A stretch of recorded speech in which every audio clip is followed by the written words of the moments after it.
Olá, gente, sejam bem-vindos a mais uma edição do Arena de Ideias, podcast da Oficina Consultoria, que hoje traz uma edição muito especial aqui direto do Hacktown, para a gente falar de uma temática que atinge todos nós em diferentes camadas, em realidades diferentes, que é a liderança humanizada. A gente se questiona, se fala muito hoje em dia sobre liderança humanizada, mas o que é ser esse líder? A gente está preparado para essa realidade, para falar sobre isso, né, para tirar essas dúvidas, né, para a gente colocar alguns questionamentos aí na mesa. A gente traz convidados super especiais nesse bate-papo de hoje, que eu vou pedir para que eles se apresentem, para a gente começar a conversar. Vamos lá, gente? Se apresentem, por favor. Posso começar, então. Bom, eu sou Estefania Guzmán, eu nasci no Peru, cresci no Brasil, então sou uma criança intercultural. Sou estrategista, né, multicultural, fundadora da Estratégia Aliar, um negócio de impacto, e sou head de alianças estratégicas nas 2MEI Ventures também, que ajuda e apoia negócios de impacto a se desenvolver, investirem, entre outras coisas. Então, meu caminho está muito conectado com o impacto social, e o impacto ambiental também, então são os focos. Olá, eu sou o Thiago Brant, sou de São Paulo, natural, mas moro atualmente em Campinas, que é no interior de São Paulo. Eu fundei a Agile People Brasil, que é uma marca, né, que vem lá da Suécia, mas a gente tem a ideia exatamente de colocar as empresas centradas no ser humano, né, a partir das necessidades básicas humanas. A gente atua com treinamento e consultoria para transformar empresas e para colocá-las dentro desse esquema humanizado. Tano. Sou Caetano Mafra, sou cofundador da Cuiatec, uma empreiteira digital especializada em tirar produtos e ideias do zero com base nos problemas que as empresas querem resolver. Sou apaixonado por gente, tive a oportunidade de estar líder por mais de 15 anos em grandes corporações, como Hotmart, Hugo Boss, Vtex, e com a Cuia sigo com esse legado de preparar esses jovens e entregar eles cada vez mais confiantes no mundo tecnológico para que consigam desenvolver suas carreiras. Boa tarde, Lilian Cruz, fundadora da Zero Gravity Thinking. Meu propósito de vida é ser um agente para provocar aí as pessoas a saírem do pensamento que coloca a gente para baixo, né? E a gente poder pensar transformação, inovação, estratégia, cultura organizacional de uma forma mais sistêmica. Sou apaixonada por criatividade e por pessoas, como todos aqui. Lilian, quero aproveitar que você já está com a palavra e começar com uma pergunta que eu também não quero que todos vocês respondam, para a gente começar a entender um pouco como vocês enxergam o assunto. O que é liderança humanizada, né, no fim das contas? O que isso significa? Isso é mais uma modinha? A gente tem falado muito sobre isso porque o assunto, né, está na boca das pessoas, está todo mundo falando, ou de fato a gente tem percebido mudanças estruturais nos líderes e nas organizações?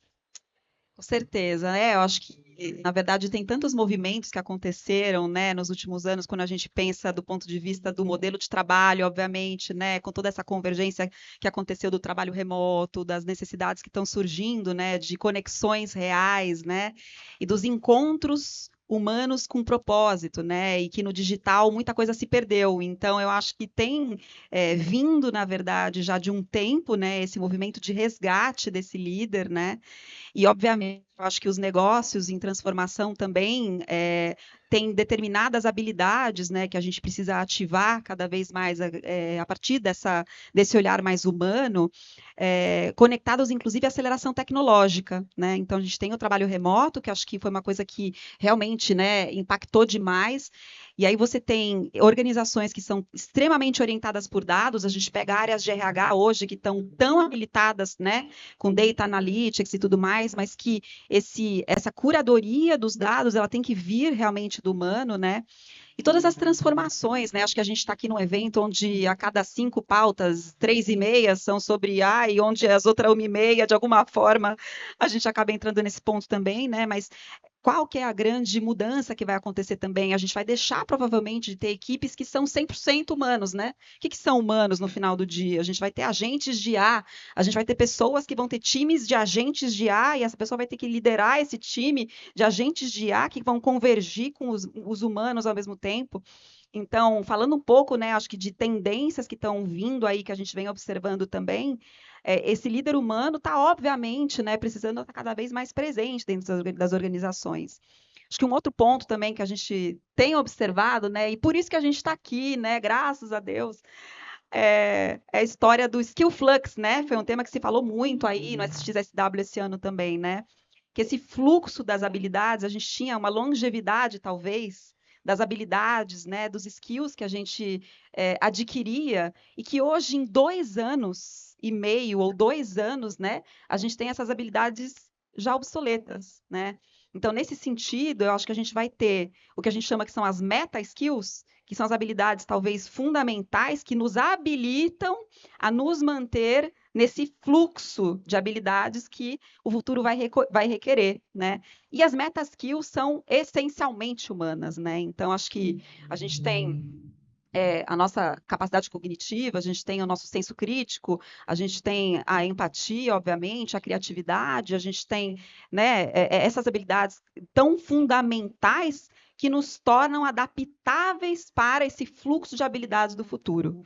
Então, acho que a tese de defesa para uma liderança humanizada, né, num contexto de aceleração tecnológica, é muito fundamentada, né? Então, eu acho que eu acredito muito nessa convergência.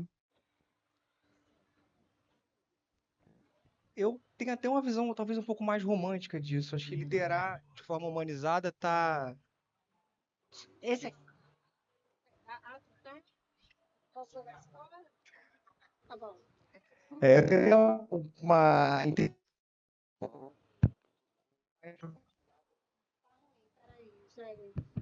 Tava funcionando bem.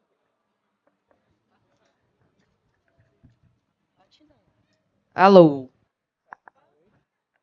Oi, oi, 1, 2. já pega aí. Ó, funcionando também. Só pega aqui nessa parte, tenta evitar de pegar aqui. Cuidado pra... Alô, esse está ótimo. Oi, oi. Esse aqui não foi? Gente, oi, oi. Oi, oi. Ó. Vai lá, Caio. Eu tenho até uma interpretação um pouco mais romântica do que é a liderança humanizada, porque vamos pegar na morfologia, né? Humanizado é ser humano. Então a gente vive um momento com tanta máquina, com tanta pressa, com tanta automação, com tanto tudo. Você sabe a história da pessoa que está na tua frente? Perguntou para ela o que motiva ela e não o que ela faz. Eu acredito que a liderança humanizada passa por a gente se reconectar até com a criança interior que tem com a gente, dentro do nosso coração. Então, quando a gente era moleque, criança, você chegava e falava: Oi, prazer, meu nome é Natália.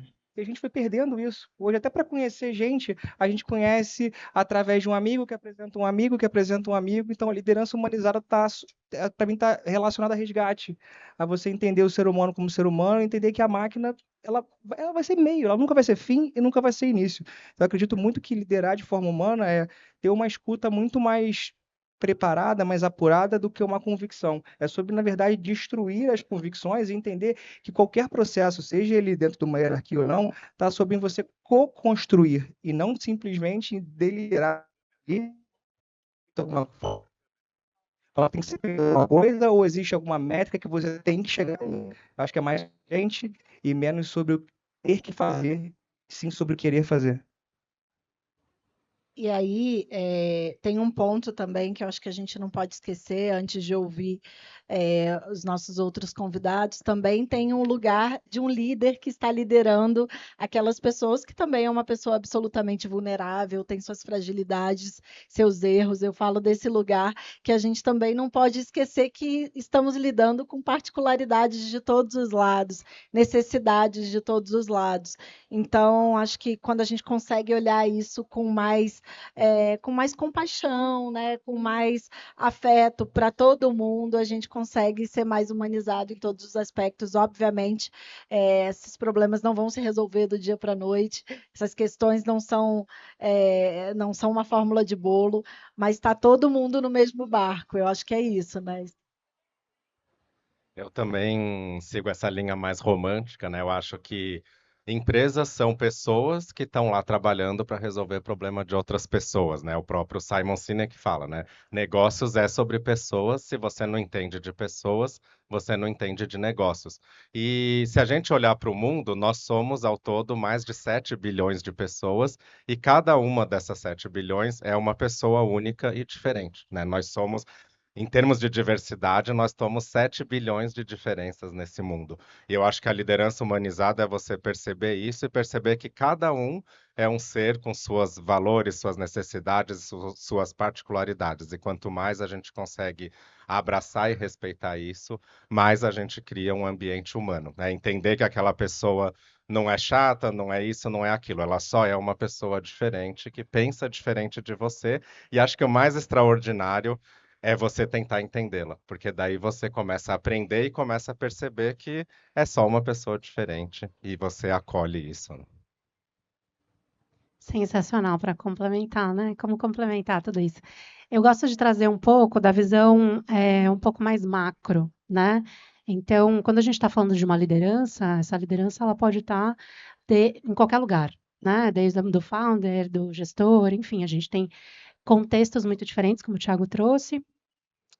Então, eu gosto muito de olhar também para quando a gente coloca o líder humano, né? A gente tem que olhar também onde está esse líder, em que composição ele está ou ela está, né? A gente está falando de uma empresa mais tóxica, a gente está falando de que tipo de cultura a gente tem dentro dessa organização para a gente poder responsabilizar um líder ou uma líder e falar assim, você precisa ser humanizada ou humanizado, mas a tua organização talvez não tenha essa cultura e talvez não fomente isso dentro, né? Então, acho que é muito importante, antes da gente trazer para o indivíduo, a gente também lembrar do macro, né? Que não é só uma responsabilidade de quem lidera, mas também da onde esse líder, essa líder está, da onde ela fala, né? E aí acho que um outro ponto de vista também é um pouco mais macro, que é a nossa cultura, que eu posso talvez dizer latino-americana, de como é que a gente vê o trabalho e como é que a gente vê a partir de, tipo, o que o trabalho representa para cada um ou para cada uma. Então, eu tenho o privilégio de falar de founder. Então, eu posso colocar na minha empresa a cultura que fizer um sentido para mim.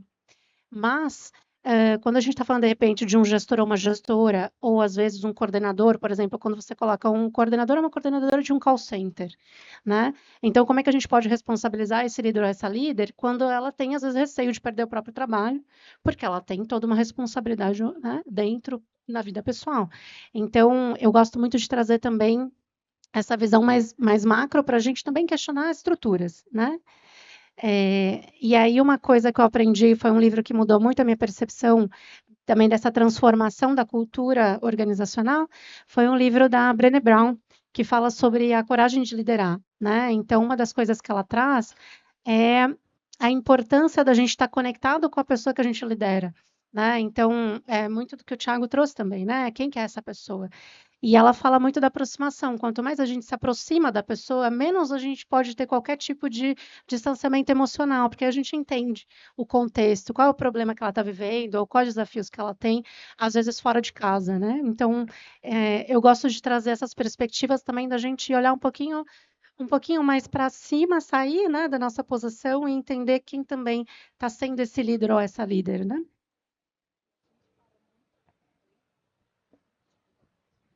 E a gente tem falado muito desse líder e do papel dele no futuro do trabalho, nas mudanças de modelos, né, Lília? Então, você fala muito sobre isso, é um assunto que você domina. Queria que você falasse um pouco dessa figura do líder no futuro, o que ele representa, a empatia realmente é a característica mais importante, como é que você enxerga esse líder do futuro? Eu acho que tem uma compreensão, né, como foi colocado aqui, das motivações, acho que das habilidades também, porque eu vejo que cada vez mais, talvez, as organizações elas vão ser, os times eles vão ser organizados somente por cargos e vão ser mais organizados pelas próprias competências, né? Então, acho que é um grande desafio hoje na formação de equipes, né? que são equipes tradicionalmente mais verticalizadas, né? Então, eu acho que essa é uma grande tendência. Como eu falei, com tantos dados que a gente tem disponíveis hoje, você conseguir ter uma biblioteca de habilidades à sua disposição como líder para você fazer esse match de formação de times diversos, de conseguir trazer as habilidades que são onde as pessoas realmente têm a sua potência, né? Eu acho que você citou aqui livros, eu também gosto muito. Eu brinco que é meu crush corporativo, né? O Adam Grant. Então, eu sou apaixonada, né? E ele tem lá, né? Ele fala bastante sobre essa questão da gente encontrar hidden potential, né? Qual que é o potencial oculto que existe nos times, né? Então, eu acho que o potencial oculto muitas vezes vem justamente desse time conseguir expressar quais são as motivações e tudo mais, mas as habilidades que são as suas fortalezas. Porque eu vim de uma escola onde a minha liderança me ensinava assim, a fortalecer as minhas fraquezas, melhorar as minhas fraquezas, né? Então, assim, tá aqui teu gap, vai lá, corre atrás de se desenvolver, isso aqui. Eu falo, gente, mas eu sou do tênis, eu não sou do basquete, então óbvio, né, que a gente vai cada vez mais formar pessoas mais holísticas e tudo mais, mas eu acho que justamente o Adam Grant ele traz essa filosofia do potencial oculto que existe a partir do momento que você aprende a valorizar a fortaleza de cada um. E acho que a riqueza que a gente tem hoje à nossa disposição, como eu falei, né, do ponto de vista de dados dentro do futuro do trabalho, onde talvez, né, os cargos vão ser mais fluidos, os times vão ser mais fluidos, né? Se fala muito sobre agilidade aqui, acho que a gente vai chegar lá também, mas enfim. Então, até tem um cliente que a gente estava falando outro dia, eles falaram assim, gente, eu trabalho com um time, né, de tecnologia, e eu preciso fazer descrição de cargo por dia, porque surgiu aqui um novo cargo de uma função que até então não existia.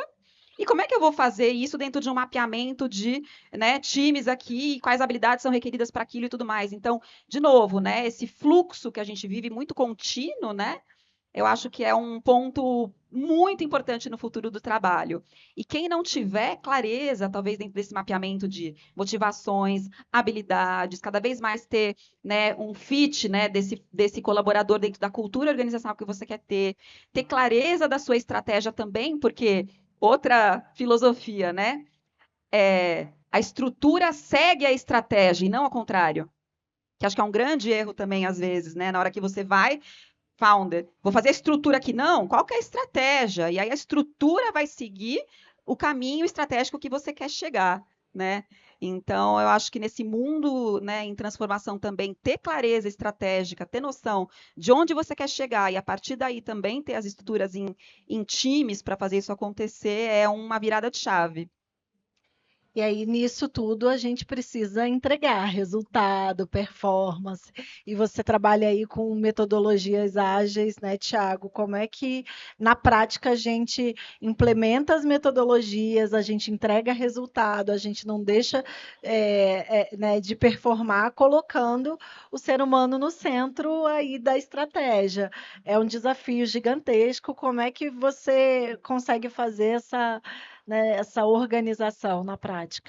Até eu vejo o líder do futuro, até foi o tema que eu falei ontem na palestra que eu fiz lá na ET, anteontem, e eu vejo o líder apoiado num tripé, né, que é conhecer negócios e agilidade em negócios, conhecer produto e como a gente entrega produtos de valor, mas principalmente o pilar de pessoas e a liderança ágil, né, que é aquela liderança que dá autonomia, que incentiva a criatividade, consegue exatamente extrair aqueles talentos ocultos, mas a gente tem que entender que a gente é um grupo e não adianta eu esperar que aquele grupo entregue além da capacidade daquele grupo. Então, acho que o líder é muito isso de, claro, a gente tem que incentivar a ir sempre cada vez além, mas não adianta nada eu esperar um resultado extraordinário de um time que não tem a capacidade para aquilo, né? Então, para mim, a ideia de um líder moderno é aquele que consegue gerenciar durante a sua atuação esses três pilares, negócios, produto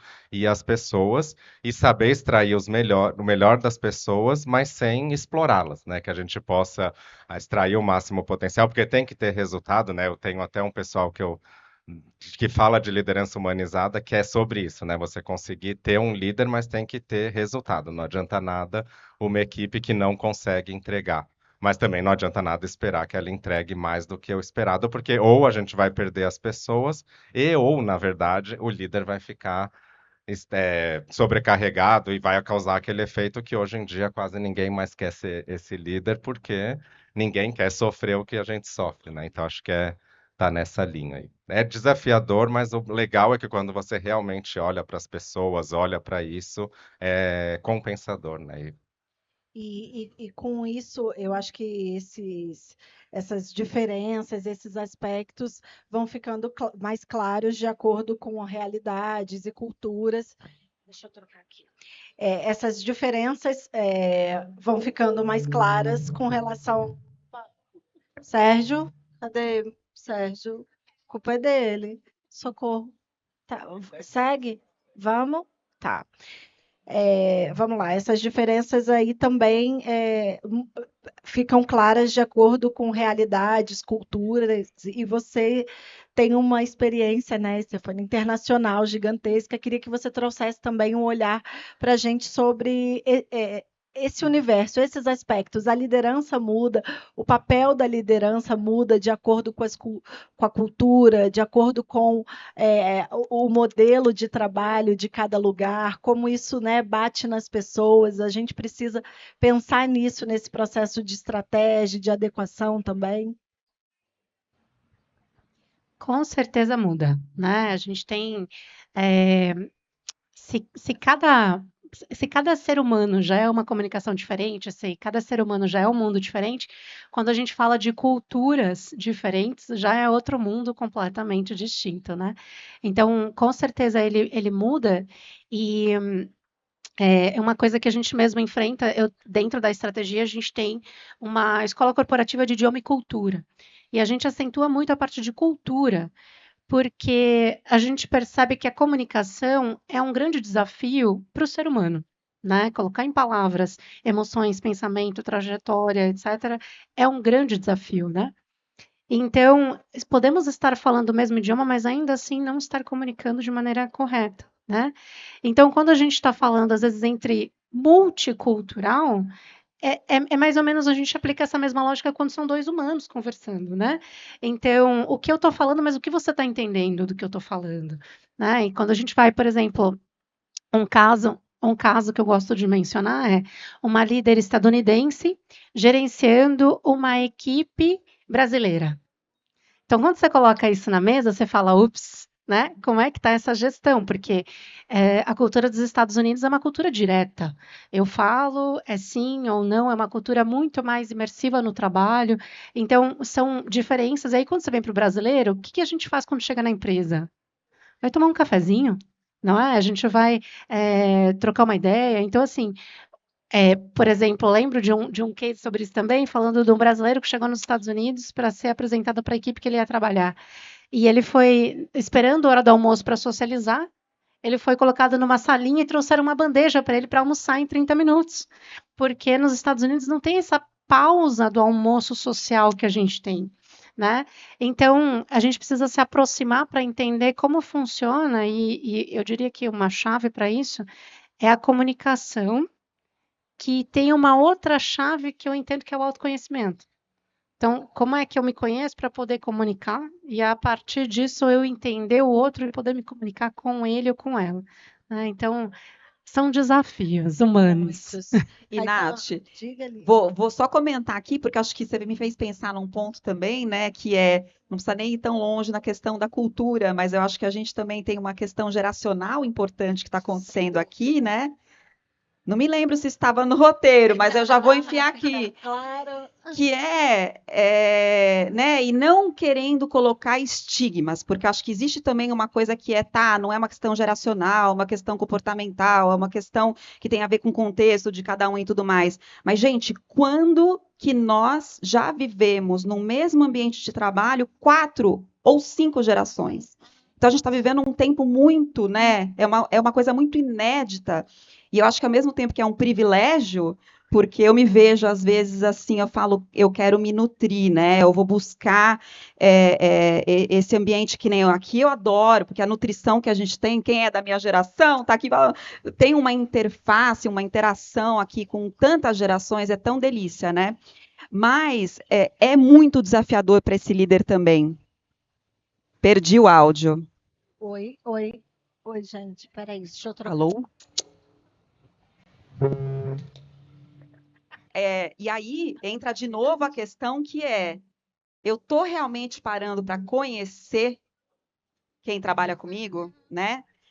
E, de novo, a gente tem, às vezes, uma tendência, nosso viés, né? A gente julgar, porque é geração Z, porque é millennial, porque é boomer, porque é isso, porque é aquilo. Então, o meu ponto não é nem a gente colocar em caixinhas, né, as gerações, mas quais são as motivações, o porquê que a pessoa tem aquele determinado comportamento, como é que eu vou trabalhar também. Eu acho que, de novo, a tecnologia vem muito a favor disso também, para você poder fazer personalização com escala dentro das organizações também, para você conseguir identificar essas personas que existem. Então, eu acho que, de novo, gente, o líder, da mesma forma que ele vai ter as ferramentas lá para ajudar a guiar, ele compreender de fato isso, e, gente, está muito difícil.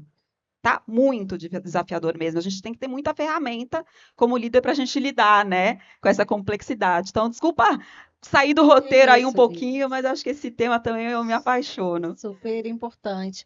E aí tem um ponto, eu acho que tem um questionamento que todo mundo que já foi líder, que é líder, se faz em algum momento, que é onde é que eu estou errando, né? O que eu posso fazer para melhorar? E o que você acha, Caetano, né, pela sua experiência, pela sua vivência no mercado, o que a gente precisa melhorar, onde é que estamos errando ainda como líderes, onde a gente precisa virar a página para também começar a evoluir. Primeiro, acho que vai ser assim, essa é uma interpretação totalmente pessoal que eu vou trazer aqui. Então, assim, eu acredito que a gente precisa melhorar parando de olhar para o texto e entendendo o contexto. O texto eu tenho uma equipe diversa, com várias faixas etárias, enfim, com um monte de características, e o contexto é o quanto eu estou disposto a entender eles e, de fato, perguntar ou me aprofundar no que ele pode fazer melhor. Não é sobre eu jogar tênis e me botarem para jogar basquete. Eu sei o quanto que eu posso, o quanto que você pode me entregar. Esse alinhamento de expectativa, acho que, primeiro, a gente tem na minha opinião, mais uma vez, é uma formação de líderes deficitárias, né? A gente pega ótimos especialistas, pessoas que operacionalmente executaram tarefas de forma magistral, e aí, beleza, sua promoção é liderar um time com 5 pessoas. Como é que começa? Como é que você vai? Você pega o cara, entrega uma pessoa, né? Você entrega para ela uma responsabilidade enorme. E aí, como é que ela mesma vai nutrir uma vulnerabilidade suficiente para conseguir entender o time? Se você jogou para ela jogou ela num desafio em que ela não tá acostumada, sabe? Assim, eu acho que precisa muito a gente se reconectar com a nossa comunicação, com o nosso altruísmo, com a nossa empatia. E a empatia de verdade, cara. Empatia de falar assim, pô, se eu tivesse no lugar dele, como é que eu gostaria de ser o líder que está me liderando agora? Porque o líder também é um liderado, né? Como é que a gente trabalha com essa vulnerabilidade de não ser a referência? O líder, ele traz um peso, um lastro muito grande nas costas de ser uma referência. Como é que você transforma isso numa liderança habilitadora, em que a referência não é mais um ponto final, ela é uma vírgula? Eu acho que se dá através da comunicação e a gente começar também a falar de forma mais clara sobre os problemas, ter um pouco mais de apetite por conversas mais sinceras, mais transparentes, com humanidade, né? Com respeito, mas evitar tanto a comunicação periférica e ser um pouco mais direto com o que precisa ser falado e com as expectativas em torno de estar líder e estar liderado. Boa, Caetano. A dica veio no final, né, Lília? Gente, para finalizar aqui nosso bate-papo, queria saber de cada um de vocês, se vocês pudessem hoje dar um conselho para alguém que está começando nessa jornada, está começando a encarar o desafio de se tornar líder, que conselho seria esse? Começo eu? Pode começar. Legal. É difícil essa de quem? Tá. É, uma coisa que eu tenho percebido muito do que faz um líder ou uma líder ter uma fortaleza é conhecer os seus próprios valores e ser fiel aos seus valores, né? Então, assim, é um pouco da minha jornada também, quando eu entendi que eu estava cabendo num lugar que não, em que eu estava me ferindo, porque eu estava ferindo os meus valores, e eu decidi sair dali, tudo fez muito mais sentido.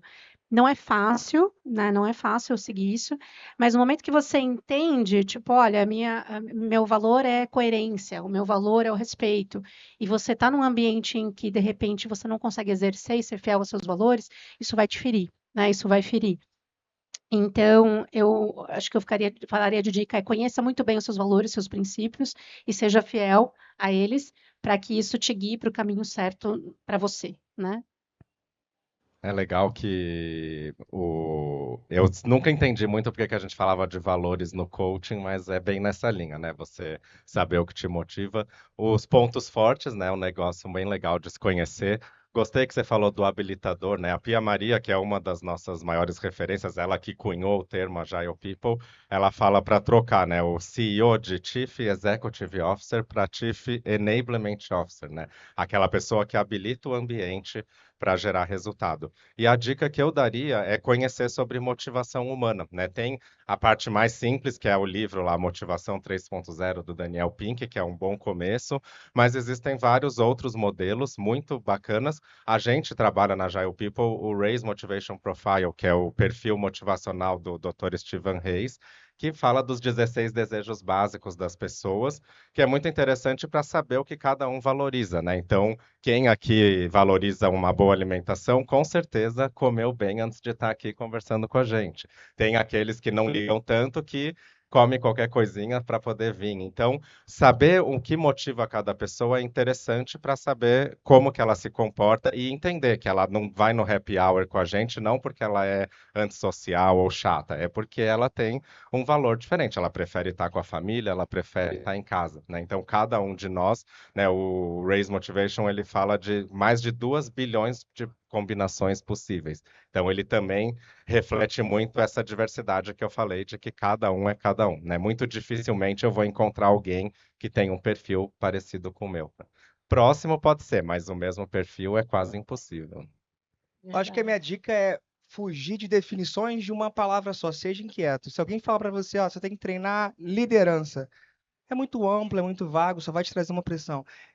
Treine a sua capacidade de comunicação, a capacidade de se expressar, a capacidade de ter uma escuta ativa. Escutativa é estar integralmente naquele assunto. Então, se alguém dedica um pedacinho do tempo dela, por menor que seja, para conversar com você, deixa o telefone no bolso, à parte, e se dedica 100%. É quase uma doação que a pessoa está te dando.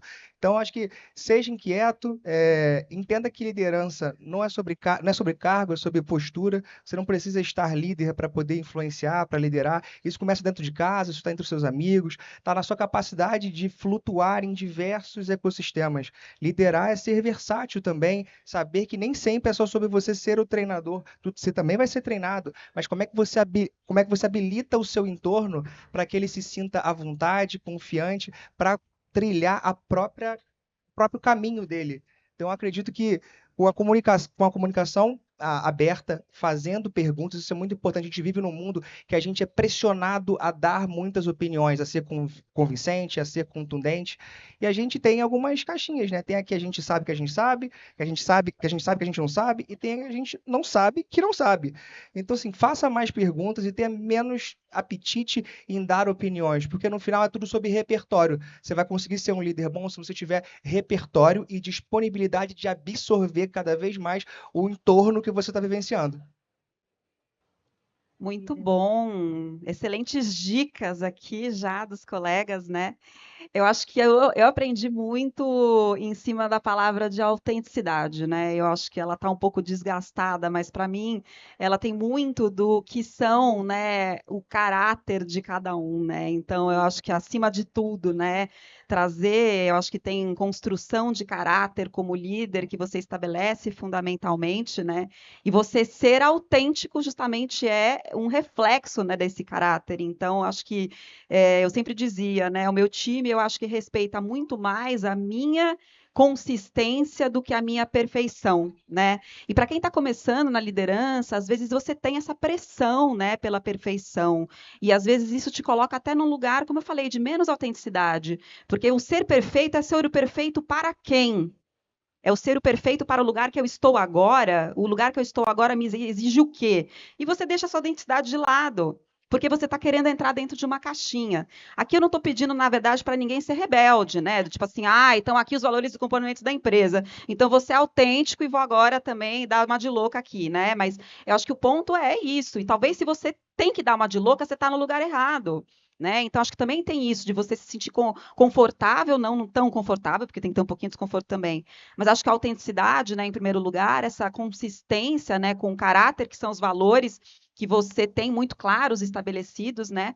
Eu acho que tem uma questão também que é a generosidade. Acho que como líder, assim, a gente tem que ser muito, por isso que desgasta, né? Porque o líder, ele tem que ser muito generoso com o tempo dele, com a energia dele, né? Aí outra dica é o give and take também, da Dan Grant, maravilhoso. Eu acho que tem uma outra também que é a curiosidade, né? E a curiosidade, ela anda muito lado a lado com a empatia também. Porque se eu estou te escutando verdadeiramente, eu estou curioso, né? Curiosa sobre você, eu vou fazer uma conexão empática maior, né? E a curiosidade também é o que nos leva também sempre à evolução, que a gente está entendendo que, né, a gente pode ter coisas que a gente não sabe, como você comentou. E por último, eu deixaria aqui também a humildade, né? Porque acho que também é um ponto aí que tem muitos líderes que a gente não se inspira. E quando a gente vai lá no fundo, a gente fala, cara, a pessoa não é humilde, né? Não é humilde para reconhecer que não consegue fazer sozinho, não é humilde para reconhecer quando cometeu um erro, não é humilde para reconhecer, né, quando tem que fazer uma mudança e às vezes fica ali batendo a cabeça. Então, eu acho que é isso, né? Então, a autenticidade, a gente ter generosidade, a gente ter curiosidade e a gente ter humildade, né? E com isso tudo a gente ter uma pessoa muito consistente.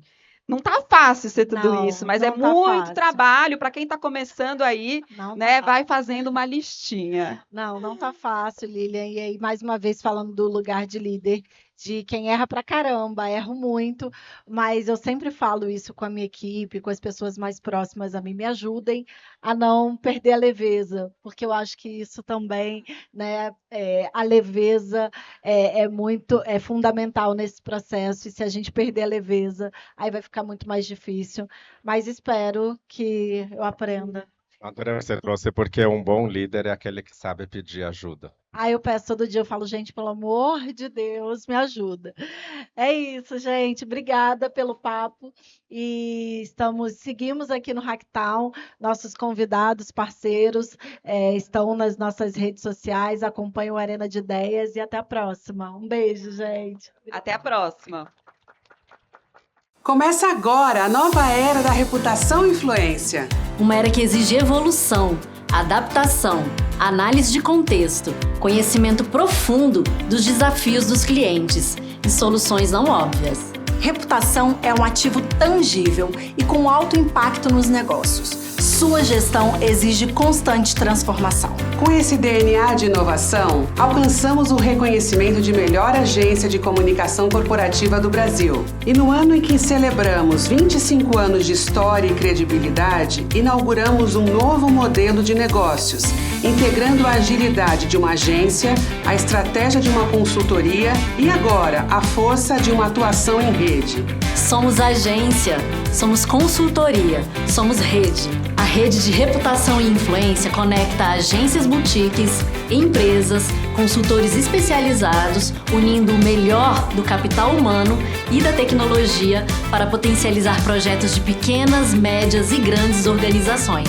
Um hub de competências que reúne dados, tecnologias, inteligência artificial, advocacy, gestão de crise e muito mais. Uma atuação integrada e sob medida para os objetivos de cada negócio. A integração de agência, consultoria e rede impulsiona o mercado, reforçando a oficina como protagonista numa nova modelagem de negócio para o setor de reputação e influência. Em rede, todos saem ganhando. Clientes vão contar com uma comunidade as a service que atuará de forma colaborativa para soluções dos problemas complexos com o uso de novas tecnologias e inteligência para antecipar cenários. Agilidade e integração para múltiplos desafios. Soluções para além da comunicação e uma força de trabalho em nível nacional, regional e global. Nossos parceiros ampliarão a sua rede de relacionamento e geração de negócios. por meio de um networking qualificado de empresas e profissionais, terão acesso a métodos e tecnologias de ponta, programa especializado de capacitações, mentorias e espaço exclusivo para gerar conhecimento, negócios, novas conexões e um selo especial que chancela sua participação na rede. E para a nossa equipe, toda essa estrutura de inteligência coletiva e acesso a novos especialistas vai permitir um ganho de conhecimento e produtividade inigualáveis. É assim, com experiência, reconhecimento e inovação, que estamos olhando para o futuro. Oficina, a nova era da reputação e influência.